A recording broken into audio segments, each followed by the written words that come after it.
Hi, welcome back to Playtime Toy Unboxing. I am so happy to have you here.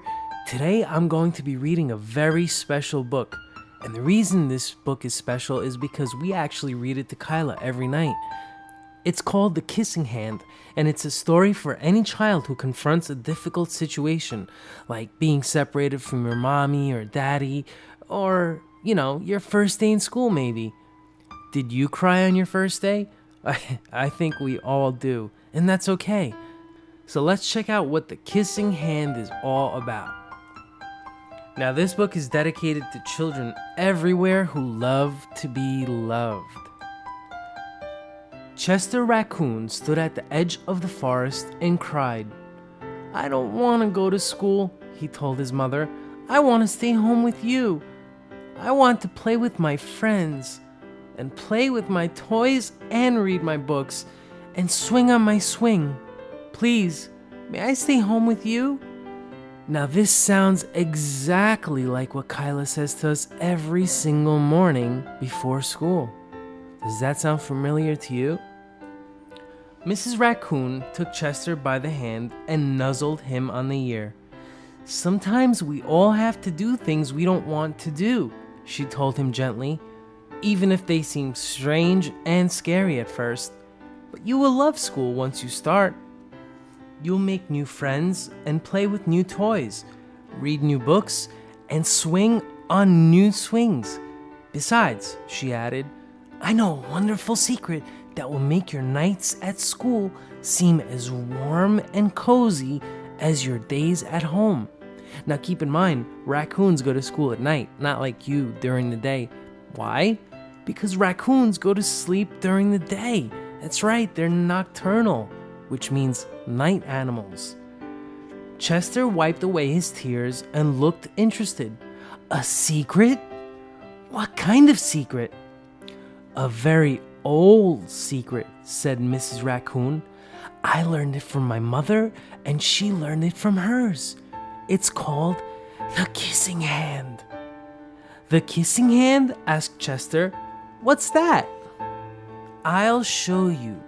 Miss Raccoon took Chester's left hand and spread open his tiny fingers into a fan. Leaning forward, she kissed Chester right on the middle of his palm. Chester felt his mother's kiss rush from his hand up his arm and into his heart. Even his silky black mask tingled with a special warmth. That is really adorable. Look, she's holding his tiny, tiny hand. And there's all that love coming out of it. Mrs. Raccoon smiled. "Now," she told Chester, "whenever you feel lonely and need a little loving from home, just press your hand to your cheek and think, 'Mommy loves you, Mommy loves you.' And that very kiss will jump to your face and fill you with toasty, warm thoughts." She took Chester's hand and carefully wrapped his fingers around the kiss. "Now do be careful not to lose it," she teased him. "But don't worry, when you open your hand and wash your food, I promise the kiss will stick. So don't be afraid, you can't wash Mommy's kiss off your hand." Chester loved his kissing hand. Now he knew his mother's love would go with him wherever he went, even to school. So now it looks like he's having a great time because he can always think back to his mommy. There he is playing ball, running around, and love everywhere. Isn't this a great story? That night, Chester stood in front of his school and looked thoughtful.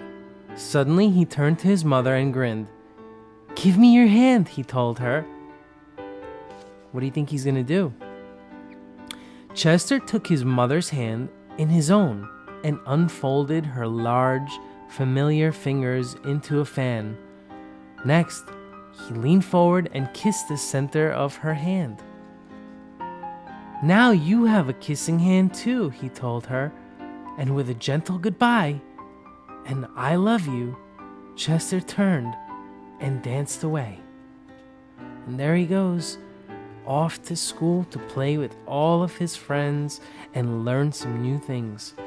And now he's got the strength of his mommy's kiss with him. Mrs. Raccoon watched Chester scamper across a tree limb and enter school. And as the hoot owl rang in the new school year, she pressed her left hand to her cheek and smiled. You see, Mommy misses you too when you're not home. The warmth of Chester's kiss filled her heart with special words. Chester loves you, it sang. Chester loves you. And everything was okay in the woods, and all little animals are in school learning. And now Chester looks at his hand and he remembers, I love you. That was a great story, you guys. I hope you really enjoyed this reading. This story definitely means a lot to us, and we hope that it could bring you some comfort on your days when you're missing Mommy. Until next time, we'll see you soon.